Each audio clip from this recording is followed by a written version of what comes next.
அவேஸ் அவர்களே, கவிக்கு அப்துல் ரஹ்மானுடைய மருமகன் ஷாஜகான் அவர்களே, எழுத்தாளர் சாந்தகுமாரி சிவகடாட்சியம் அவர்களே, கவிஞர் ரவிபாரதி அவர்களே, அமுதா பாலகிருஷ்ணன் வசீகரன் அவர்களே, எல்லாத்துக்கும் மேலே நமக்கு பிருந்தா சாரதி அவர்களே, விழா முடிகின்ற நேரத்திலே வந்து சேர்ந்திருக்கக்கூடிய ஓவிய கவிஞர் அமுதோன் அவர்களே, பேக்கி பிரபாகரன் அவர்களே, விருது பெற்ற பல விருதாளர்களே, இதற்கு இந்த விழா நடைபெறுவதற்கு முக்கிய காரணமாக விளங்குகின்ற வானதி ராமநாதன் அவர்களே, அனைவருக்கும் எனது அன்பான வணக்கங்கள். இது ஏர்வாடியாருக்கு சிறந்த நாள். ஏனென்றால் இதுதான் அவர் பிறந்த நாள். தன்னுடைய கவிதை உறவு மூலம் பல கவிஞர்களை உருவாக்கிய கவிஞர், பல எழுத்தாளர்களை உருவாக்கிய எழுத்தாளர் அவர். அவரே ஒரு கவிதை வானம். அந்த வானத்தில் சஞ்சாரம் செய்தவர்கள் அங்கே விண்மீன்களையும் வெண்ணிலாவையும் கண்டு வரவில்லை. அவர்களே விண்மீன்களாகவும் வெண்ணிலாகவும் மாறி வந்தார்கள். ஏர்வாடி ராதாகிருஷ்ணன் ஒரு கவிதை கடல். அந்த கடலில் மூழ்கியவர்கள் முத்துக்களை எடுத்து வரவில்லை, மூழ்கியவர்களே முத்துக்களாக வெளிவந்தார்கள். அப்படிப்பட்ட முத்துக்களில் பல முத்துக்கள் தான் இங்கே அமர்ந்திருக்கக்கூடிய கவிஞர்களில் சிலர். ஆதிரா முல்லை எல்லாம் வந்திருக்கிறார், என் கண்ணில் பார்த்தா தென்படுகிறார் திருவை பாபு. அப்படிப்பட்ட சிறப்புக்குரிய அவர் ஊர் பெயருக்கு பெருமை வந்து ஊரார் தாங்களும் பெருமை பெற்றவர்கள் பலர் உண்டு. ஊருக்கு பெருமை தந்தவர்கள் பல தலைவர்கள் இருக்கிறார்கள், எழுத்தாளர்களாக இருக்கிறார்கள். எனக்கு முதலில் நினைவுக்கு வருகின்றவர் பசும்பூர் முத்துராமலிங்க தேவர், அடுத்து பட்டுக்கோட்டை அழகிரிசாமி, அன்பில் தர்மலிங்கம், மன்னை நாராயணசாமி, மதுரை முத்து. இலக்கிய கவிஞர்களை சினிமா கவிஞர்களை எடுத்துக்கொண்டால் உடுமலை நாராயணகவி, பாபநாசம் சிவன், கொத்தமங்கலம் சுப்பு, பட்டுக்கோட்டை கல்யாண சுந்தரம், சிதம்பரம் ஜெயராமன், சீர்காழி கோவிந்தராஜன், அன்றைக்கு 15ஆம் நூற்றாண்டிலே ராமநாடக கீர்த்தனை எழுதிய சீர்காழி அருணாசல கவிராயர், தஞ்சை ராமையா தாஸ், பூவை செங்குட்டுவான், புத்தநேரி சுப்பிரமணியம். இப்படி தங்கள் ஊருக்கு பெருமை தேடி தந்த கவிஞர்கள், ஊர் பெயரால் பெருமை தேடி தந்த கவிஞர்கள் பலர். அப்படிப்பட்ட கவிஞர்களில் ஒருவர் தான் நமது ஏர்வாடி ராதாகிருஷ்ணன். இவர் கலைஞரிடம் தன்னை அறிமுகப்படுத்தி கொண்ட போது என்ன ஏர்வாடியாரே எனக்கு தெரியாதா என்று கேட்டிருக்கிறார். அவரே ஏர்வாடியாரே தெரியாதா என்று வேறு ஊர் பெயரை சொல்லி அவரை பெருமைப்படுத்தியிருக்கிறார் என்றால் அவர் இதைவிட என்ன பெருமை வேண்டும்? இன்றைக்கு ஏர்வாடி என்று சொன்னாலே சொன்னாலே ஏர்வாடி ராதாகிருஷ்ணன் தான் எல்லாருக்கும் ஞாபகத்துக்கு வரும். அப்படிப்பட்ட சிறப்புக்குரிய அவர் என்றும் இருக்கும் வானம் என்ற ஒரு புத்தகத்தை எழுதியிருக்கிறார். அதான் என்கிட்ட கொடுத்தார். நான் பேச நேரத்தையெல்லாம் நம்ம இறை அன்பு பேசிட்டு போயிட்டார். நான் சொன்னதே அவர் சொன்னதே நான் ஏற்றுக்கொள்ளுன்னு சொல்லிட்டு போகலாம். இருந்தாலும் அது முறை இருக்காதே, ஒரு 10 நிமிஷமாவது பேசணுமே. பேசலாமா? ஆனால் நான் விழாவுக்கு வந்து நான் பேசாமல் போனால் இப்படி. அதில் முதல்ல அவர் எழுதியது கலைஞரை பற்றி தான். 51 ஆளுமைகளை பற்றி எழுதியிருக்கிறார். அதை இறையன்பு சொன்னார்.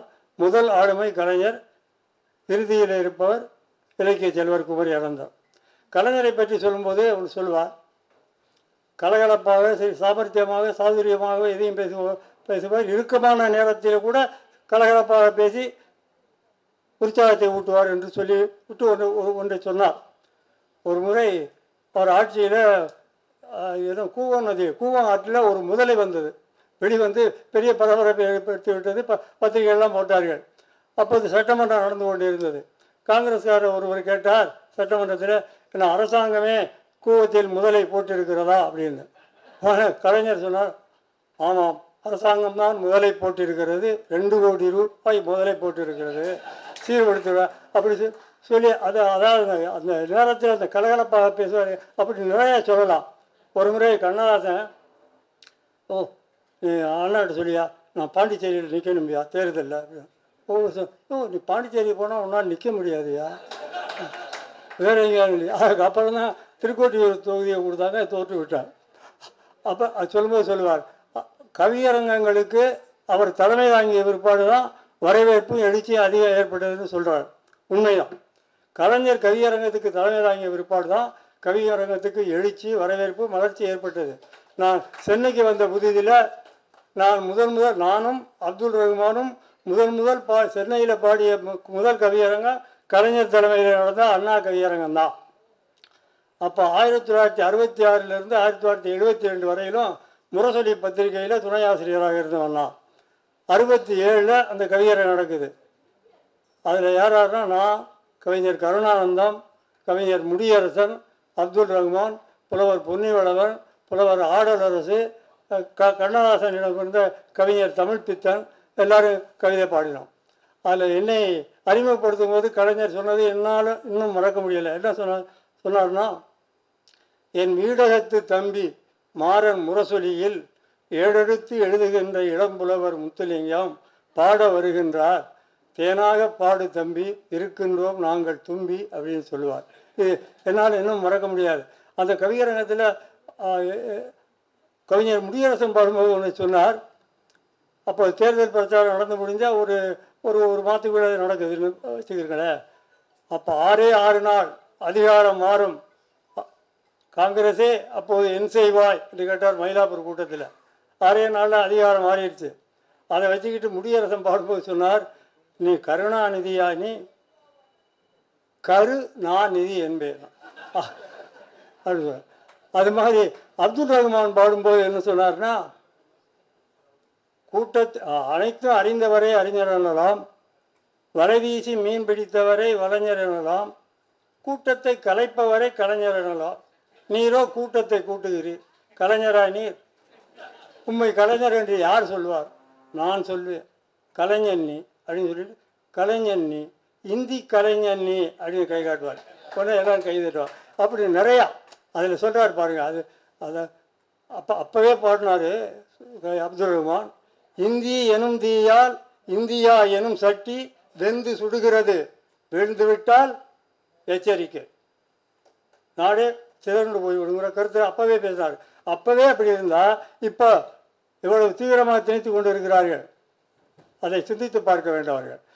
அது மாதிரி பல நிகழ்ச்சிகள் சொல்லலாம். அது மாதிரி சுரதா பற்றி சொல்லியிருக்கிறார். நான் அவசியம் சுரதா பற்றியும் அப்துல் ரஹ்மான் பற்றியும் மட்டுமே பேசுகிறேன். கமலஹாசனை பற்றிலாம் நிறையா சொல்ல இருக்குது. 1 மணி நேரம் இருந்தால் தான் பேசலாம். நான் பேச சேர்த்து அவர் பேசிட்டு போயிட்டாருங்க. அவர் அதாவது சுவையான நிகழ்ச்சியெல்லாம் நிறையா இருக்குது. அதெல்லாம் சொல்லலாம்னுச்சுன்னா எதுக்கு இல்லாமல் போச்சு. என்னை முதல் நான் சிவகங்கை அரசர் உயர்நிலை பள்ளியில் படித்து கொண்டிருந்த போது என்னுடைய கவிதையை முதல் தன்னுடைய பத்திரிகையில் வெளியிட்டு என்னை கவிஞன் என்று நாட்டுக்கு அறிமுகப்படுத்தியவரே கவிஞர் சுரதா தான். அப்போ கண்ணதாசன் வெண்பாவில் தென்றலில் வெண்பா போட்டி நடத்தினது மாதிரி இலக்கியம் என்ற பத்திரிகையில் குரல் வெண்பா போட்டி நடத்தினார் சுரதா. அதை கேள்வி கேட்பார். அகவற்பாவில் கேள்வி கேட்பார். குரல்பாவில் நம்ம எழுதணும். என்ன கேட்டார்னா, பறக்கும் நாவல் பழம் எது கூறுக, பறக்கும் நாவல் பழம் எது கூறுக. நான் எழுதினேன், பல பேர் எழுதினாங்க, நான் எழுதினேன். திறக்கின்ற தேன்மலரை தேடி வரும் வண்டே பறக்கின்ற நாவல் பழம். எனக்கு தான் பரிசு கிடைத்தது. எப்படி வாழ்த்து விட்டார். எதையும் மரபு கவிதைக்கும் புது கவிதைக்கும் பாடமாக தேர்ந்தவர் அவர். எதையும் புதுமையாக புதிய ஓமையில் சொல்லுவார். பூவின் நறுமணத்தை சொல்லும்போது பூ விடுகின்ற கொட்டாவி அதன் நறுமணம் பார். பூ மலரும்போது தானே வாசம் வருது.